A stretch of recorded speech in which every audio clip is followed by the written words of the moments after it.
mendapat suap ke hakim dan panitera senilai 60 miliar yang diduga yang akhirnya bikin negara rugi sampai 11,8 triliun rupiah. Sejujurnya aku tuh udah capek ngebahas kasus dengan tema korupsi kayak gini.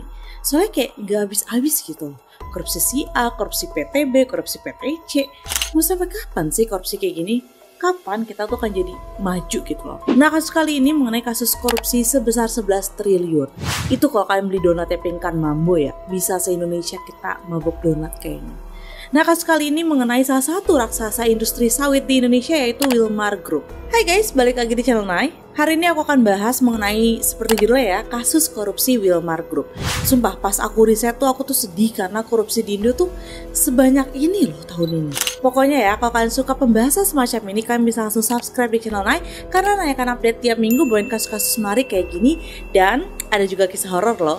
Jangan lupa di like dan share juga biar Nai makin semangat bikin videonya. Nah, langsung aja kita masuk ke videonya. Mari kita mulai. Oke, sebelum kita ngebahas siapa aja yang terlibat di kasus korupsi ini dan gimana proses hukumnya sekarang, kita kenalan dulu yuk sama Wilmar Group. Soalnya jujur ya, aku tuh yakin banyak dari kalian yang mungkin baru dengar nama ini. Padahal produk mereka tuh deket banget sama kehidupan kita. Kalian ya para ibu-ibu, anak-anak, atau bapak-bapak ya, yang kalau belanja minyak goreng kayak minimarket pasti pernah lihat merek Sania, Fortune, atau Sofia. Nah, itu semua produksi dari Wilmar Group. Aku adalah salah satu pelanggan berasannya ya. Oke, balik lagi ya. Wilmar International Limited alias Wilmar Group adalah perusahaan agribisnis raksasa yang kantornya ada di Singapura. Didirikan tahun 1991 sama Kwok Kon Hong dan Martua Sitorus. Mereka punya lahan kelapa sawit sekitar 230 ribuan hektar dan sekitar 66%-nya ada di Indonesia, terutama Sumatera dan Kalimantan. Kebayangkan sebesar apa perusahaan ini? Nah, dari sini kita bisa lihat ya, Wilmar bukan perusahaan ecek-ecek. Mereka tuh pemain besar di industri sawit dan produknya aja tuh masuk ke dapur kita tiap hari. Lalu yang jadi pertanyaannya, gimana sih awalnya kok bisa terbongkar? Siapa yang nemuin dan kok bisa sampai ketahuan? Nah, sekarang Naya akan jelasin awal mula kenapa kasus ini bisa terungkap ya. Oke, jadi ceritanya gini, kita balik sedikit ke akhir 2021 sampai 2022. Masih ingat gak sih waktu itu sempat heboh kelangkaan minyak goreng? Aku jujur masih kebayang banget ya. Karena waktu itu nyari minyak tuh udah kayak apaan tau, susah banget. Harga itu juga naiknya Masya Allah tabarakallah ya. Sampai bikin emak-emak tuh akhirnya protes ke pemerintah. Padahal ya, Indonesia adalah produsen CPO alias minyak kelapa sawit mentah terbesar di dunia. Tapi anehnya, rakyatnya sendiri tuh malah kekurangan minyak goreng. Gimana nggak bikin curiga coba? Nah, karena makin banyak yang protes ya, akhirnya pada Maret sampai April 2022, Kejaksaan Agung, khususnya dari tim Jampitsus atau Jaksa Agung Muda Bidang Tindak Pidana Khusus, mulai turun tangan buat nyelidikin. Ada nggak sih bau-bau korupsi di balik ekspor CPO ini? By the way, buat yang belum tahu ya, CPO itu singkatan dari crude palm oil atau minyak sawit mentah. Nah, balik lagi dari sinilah penyelidikan tuh dimulai. Fokusnya apakah ada main mata alias kolusi antara perusahaan-perusahaan sawit dan pejabat di Kementerian Perdagangan. Lalu atas perintah Jaksa Agung ST Burhanuddin, tim Jampitsus langsung melakukan audit dan penyelidikan soal izin ekspor CPO. Dan ternyata mereka nemuin bukti-bukti elektronik kayak chat, email, sampai dokumen digital yang nunjukin ada komunikasi antara pejabat Kemendak dan pihak Wilmar. Nah, nggak cuma komunikasi biasa guys, tapi soal persetujuan ekspor yang ternyata melebihi kuota DMO dan DPO.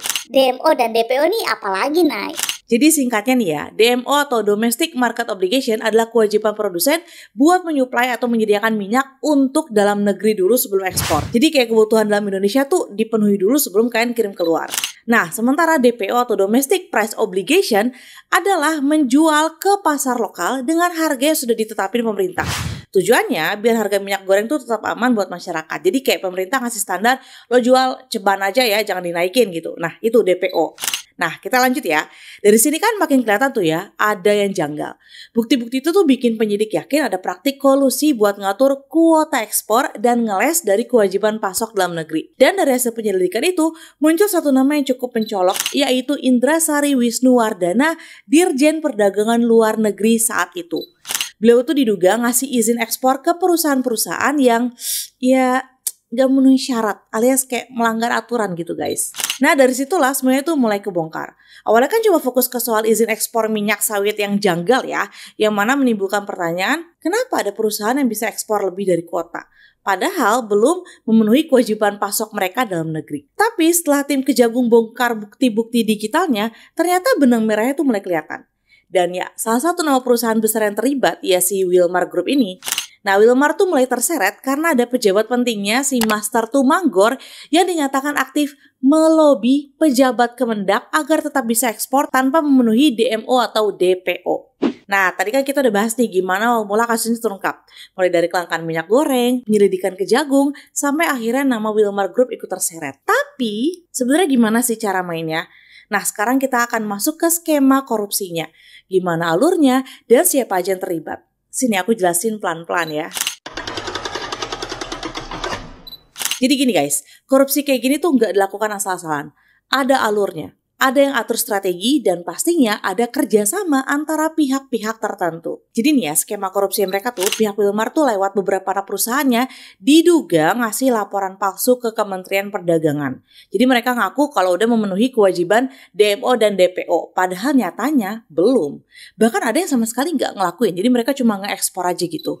Tapi karena udah melobi orang dalam, mereka tetap dikasih izin ekspor. Salah satu orang kunci yang dilobi adalah Indrasari Wisnu Wardana atau IWW, Dirjen Perdagangan Luar Negeri saat itu. Nah, setelah dapat izin ekspor, mereka dengan bebas jual CPO atau minyak mentah ke luar negeri dengan harga pasar global yang jauh lebih tinggi dibanding harga dalam negeri. Yang mana membuat mereka tuh mendapat keuntungan yang gede banget. Dari skema ini ya, Wilmar secara sistematis dapat untung besar dari ekspor CPO ilegal. Yang akhirnya bikin negara rugi sampai 11,8 triliun rupiah. Tetean guys, udah gak main MM-an lagi. Nah jadi angka 11,8 T itu tuh dihitungnya tuh gimana sih kok bisa dianggap sebagai kerugian negara? Jadi angka fantastis itu tuh nggak muncul begitu aja guys, tapi hasil dari audit dan perhitungan rinci yang dilakukan oleh BPKP atau Badan Pengawas Keuangan dan Pembangunan. Intinya begini, Wilmar dan beberapa perusahaan lain tuh ketahuan mengekspor CPO atau minyak sawit mentah tanpa memenuhi kewajiban DMO alias nggak nyetor dulu nih ke dalam negeri dengan harga murah atau DPO tadi. Padahal aturan mainnya itu jelas, kalau mau ekspor harus dulu kasih jatah buat pasar lokal demi jaga ketersediaan minyak goreng rakyat kita. Nah, karena aturan itu dimanipulasi, negara tuh jadi rugi dari dua arah. Pertama, rakyat tuh jadi susah dapat minyak goreng, yang mana saat itu inget gak? Pemerintah tuh sempat subsidi jadi cuma 28.000 2 liter. Karena harga minyak lain tuh melonjak kan. Kedua, potensi pendapatan negara dari ekspor tuh hilang karena kuotanya disalahgunakan. Dari sinilah dihitung berapa banyak liter yang seharusnya masuk ke pasar dalam negeri dikali selisih harga antara ekspor dan DPO ditambah efek ekonomi yang lebih luas. Ini sih pasti yang tahu lebih detail penghitungannya BPKP ya guys.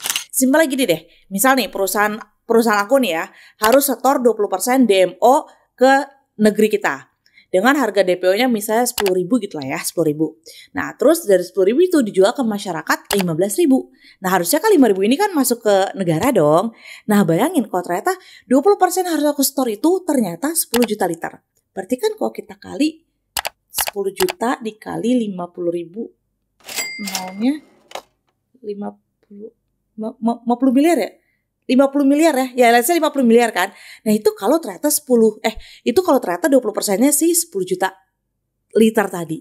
Nah itu kalkulasi simpelnya ya. Pokoknya setelah semua dikalkulasi, total kerugian negara tuh mencapai 11,8 triliun rupiah. Triliun tuh nolnya berapa ya bun ya? Nah mungkin banyak dari kalian yang mikir, loh Nay, bukannya Wilmar ini perusahaan swasta ya? Emangnya kenapa gitu mereka harus ribet ngikutin aturan DMO segala? Bukannya lebih cuan kalau emang mereka jual aja keluar gitu. Kayak gue sebagai pebisnis, kenapa gue harus jual ke dalam negeri yang mungkin lebih sedikit gitu kan keuntungannya daripada gue jual keluar aja gitu kan.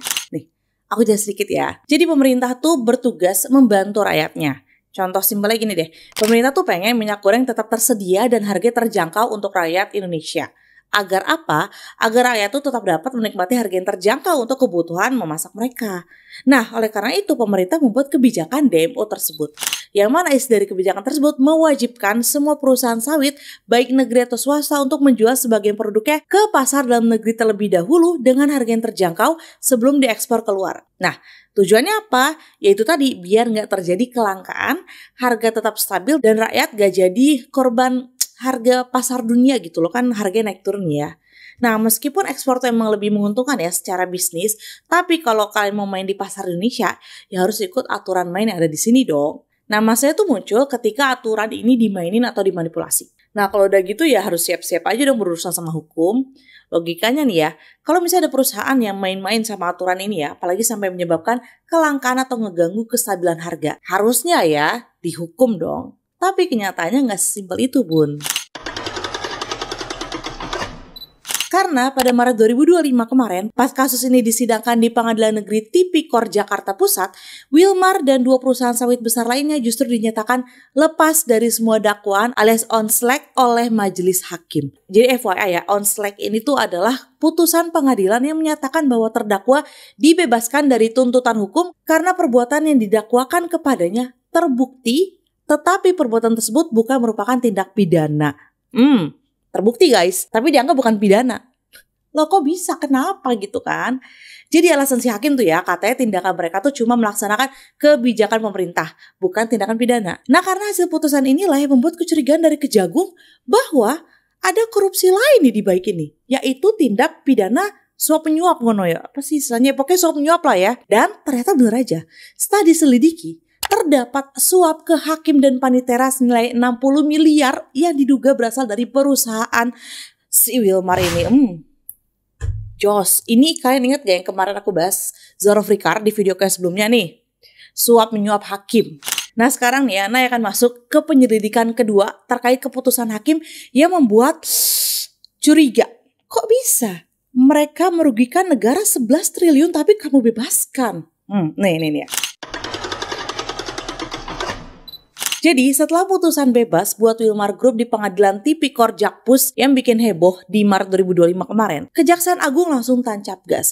Tim Jampitsus alias Jaksa Agung Muda Tindak Pidana Khusus nggak mau tinggal diam dong. Mereka langsung ngumpulin bukti-bukti baru yang nunjukin adanya dugaan suap berjamaah beramai-ramai di balik vonis bebas yang tadi. Dalam waktu cuma beberapa hari, belasan saksi langsung dipanggil satu persatu. Mulai dari orang internal Wilmar, tim pengacara, panitera pengadilan, sampai staf yang ngurusin perkara ini. Penyidik juga berhasil dapetin bukti-bukti penting kayak rekaman percakapan, isi chat WhatsApp, bukti transfer bank, sampai dokumen-dokumen legal yang makin menguatkan dugaan adanya permainan di balik layar. Dan ternyata benar aja dong. Dari penyelidikan itu terbongkar skema suap yang rapi banget. Semua itu bermula dari inisiatif Wahyu Gunawan, panitera muda di Pengadilan Negeri Jakarta Pusat. Yang dia tuh bilang secara lisan ke pengacara Wilmar yaitu Arianto Bakri ya. Dia tuh bilang kalau kasusnya tuh harus diatur deh biar kita tuh gak kena vonis yang berat gitu ya. Biar kalian gak kena vonis berat gitu ya. Si Arianto pengacara ini akhirnya meneruskan info itu ke temennya Marcella Santoso yang akhirnya nyampe juga ke Kepala Divisi Legal Wilmar Muhammad Syafi'i. Lalu diadakanlah pertemuan penting yang terjadi di sebuah restoran di Jakarta Selatan. Di situ tuh dibahas permintaan awal uang suap tuh sekitar 20 miliar rupiah. Tapi nggak lama kemudian nominalnya naik drastis jadi 60 miliar setelah Syafi'i dapat arahan langsung dari Ketua Pengadilan Negeri Jaksel Muhammad Arif Nuryanta yang juga diduga kuat sebagai orang yang nge-set up vonis lepas itu. Nah terus nih ya, si Muhammad Syafi'i orang Wilmar tadi bawa sendiri tuh uang suapnya dalam bentuk mata uang asing, dolar Amerika dan dolar Singapura cenah ya. Nah penyerahannya juga nggak di kantor atau di kafe biasa, tapi di sebuah parkiran di kawasan SCBD. Ini kayak di film-film ya transaksi ilegal ngono di parkiran gitu kan, nggak. Jadi cari tempat yang sepi, nggak strategis gitu ya. Ini kan transaksi gelap gitu kan. Nah di situ Syafi'i itu menyerahkan koper berisi uang ke Arianto Bakri, pengacara Wilmar. Nah nggak lama Arianto tuh bawa uang itu ke Wahyu Gunawan si panitera yang akhirnya nyampein duitnya ke tangan Hakim Utama Muhammad Arif Nuryanta. Semua alurnya ini tuh terekam rapi dari jejak digital, pengakuan saksi, dan pastinya alat bukti fisik yang dikantongi oleh penyidik. Nah untuk buktiin semua itu ya, tim Jampitsus sampai geledah 3 lokasi, yaitu kantor pusat Wilmar di Medan, kantor pengacara di Jakarta, dan ruang kerja panitera di Pengadilan Negeri Jakarta Pusat. Dan hasilnya, yang kayak aku sebutin di atas guys, selain dokumen ekspor dan bukti transfer ya, penyidik juga nemuin barang-barang mewah kayak Mercy, Ferrari, motor Vespa, Triumph, dan Ducati, sampai sepeda lipat Brompton yang diduga dibeli dari duit suap. suap. Nah, untuk semua barang mewah itu diatasnamakan pihak yang terkait langsung dengan pengacara atau pegawai Wilmar dan diyakini sebagai bagian dari hadiah atas keberhasilan membebaskan perusahaan dari jerat hukum. Belum selesai guys, penyelidikan tuh masih terus jalan. Terutama untuk nyari tahu apakah duit miliaran itu tuh cuma dari Wilmar doang atau ada perusahaan lain yang ikut urunan gitu ya untuk amanin vonis. Patungan guys, patungan. Nah, dan satu lagi ya, dugaan pencucian uang atau TPPU tuh juga lagi didalami karena banyak aset mewah yang ternyata diduga hasil dari transaksi ilegal. Nah, sekarang Nek akan mulai jelasin ya siapa aja para tersangka yang tadi aku sebutin ya. Jadi kita akan bagi berdasarkan 2 tanggal penetapan tersangka utama dalam kasus korupsi ini. Yang pertama, tersangka yang ditetapkan pada 19 April 2022 dan April 2025. Nah, ini tersangka yang 19 April 2022 itu pas kasus pertama yang izin ekspor ya, yang CPO, DMO, DPO itu ya. Nah, jadi Kejaksaan Agung tuh resmi menetapkan 4 tersangka awal. Mereka adalah para pejabat dan pengusaha yang diduga punya peran besar dalam memberikan izin ekspor yang melanggar aturan. Tapi aku hanya sebutin 2 tersangka utamanya karena 2 tersangka lainnya berasal dari luar Wilmar Group yang memiliki kepentingan untuk perusahaan mereka sendiri. Yang pertama itu ada Indrasari Wisnuwardana atau IWW yang adalah mantan Direktur Jenderal Perdagangan Luar Negeri Kementerian Perdagangan Republik Indonesia. Pejabat ya. Ia ditetapkan sebagai tersangka karena diduga menyalahgunakan kewenangannya dalam menerbitkan izin ekspor CPO atau crude palm oil kepada sejumlah perusahaan termasuk anak usaha Wilmar Group yang belum memenuhi syarat DMO dan DPO. Indrasari itu diduga secara sengaja meloloskan permohonan ekspor dengan dokumen yang dimanipulasi demi keuntungan korporasi sehingga mengakibatkan kelangkaan minyak goreng di dalam negeri dan juga kerugian negara yang ditaksir mencapai tadi 11 triliunan something itu. Yang kedua ada Master Parulian Tumanggor yang merupakan komisaris PT Wilmar Nabati Indonesia, salah satu anak perusahaan Wilmar Group. Ia ditetapkan sebagai tersangka karena diduga berperan aktif dalam mempengaruhi kebijakan ekspor CPO melalui lobi-lobi ke pejabat Kementerian Perdagangan. Master Parulian Tumanggor diketahui mengatur strategi agar perusahaan tetap mendapatkan izin ekspor meskipun belum memenuhi kewajiban DMO dan DPO. Ia juga ikut bersekongkol dengan orang dalam Wilmar dan pejabat pemerintah yang akhirnya membuat izin ekspor bisa keluar secara ilegal. Lalu akhirnya setelah proses panjang selama hampir 3 tahun, di bulan April 2025, Kejaksaan Agung kembali menetapkan tersangka gelombang baru. Yang kali ini tuh yang langsung ke korporasi besar dan jajaran petinggi di dalamnya yang tadi ketahuan suap penyuap ya. Yang pertama ada Muhammad Syafi'i yang merupakan pegawai bagian legal di Wilmar Group yang ditetapkan sebagai tersangka yang diduga menjadi penghubung utama dalam penyaluran dana suap dari internal perusahaan ke pihak luar termasuk ke pengacara dan panitera pengadilan. Muhammad Syafi'i ini berperan aktif dalam mengatur strategi hukum dan pembiayaan untuk mempengaruhi hasil putusan pengadilan agar Wilmar dinyatakan lepas dari semua dakwaan. Yang kedua ada Wahyu Gunawan yang merupakan panitera pengganti pada Pengadilan Negeri Jakarta Pusat. Nah, Wahyu Gunawan ini diduga menjadi perantara dalam proses suap yang melibatkan pihak Wilmar Group dan para hakim. Jadi yaitu menerima dana dari pengacara yang mewakili Wilmar dan kemudian mengordinasikan distribusinya nih kepada hakim-hakim yang menangani perkara. Jadi kayak sebagai kurir dana gitulah ya. Nah, Wahyu juga disebut mengetahui dan menyetujui seluruh alur permainan kotor di balik layar yang akhirnya menyebabkan Wilmar ini lolos dari hukum. Yang ketiga ada Arianto Bakri dan Marcella Santoso. Mereka ini adalah pengacara korporasi yang ditunjuk untuk menangani kasus hukum Wilmar Group. Nah, mereka ini diduga menjadi aktor kunci dalam menyalurkan dana suap kepada pihak pengadilan. Dalam prosesnya ya, Arianto dan Marcella memfasilitasi aliran uang dari Muhammad Syafi'i kepada Wahyu Gunawan dan ikut juga merancang strategi hukum yang berujung pada vonis lepas atau on-select terhadap Wilmar. Mereka tuh bukan cuma bertugas sebagai pengacara ya, tapi juga berperan langsung sebagai orang lapangan yang mengatur jalannya suap dalam skema yang terorganisir cenah. Yang keempat ada Ju Yamto. Nah, dia ini adalah salah satu hakim pada Pengadilan Negeri Jakarta Pusat yang turut menyidangkan perkara korupsi ekspor CPO. Nah, Ju Yamto ini ditetapkan sebagai tersangka karena diduga dia tuh menerima suap untuk memutus perkara korporasi Wilmar. Jadi ditetapkan lolos gitu, bebas yang tadi hasilnya. Nah, dia tuh bersama dengan 2 hakim lainnya disebut menerima aliran dana miliaran rupiah yang dikemas sebagai biaya perkara. Nah, putusannya itu kemudian menjadi kontroversi dan memicu penyelidikan lebih dalam oleh Kejaksaan Agung. Ini makanya ketahuan. Yang berikutnya ada Agam Syarif Baharudin yang merupakan hakim anggota di PN Jakpus.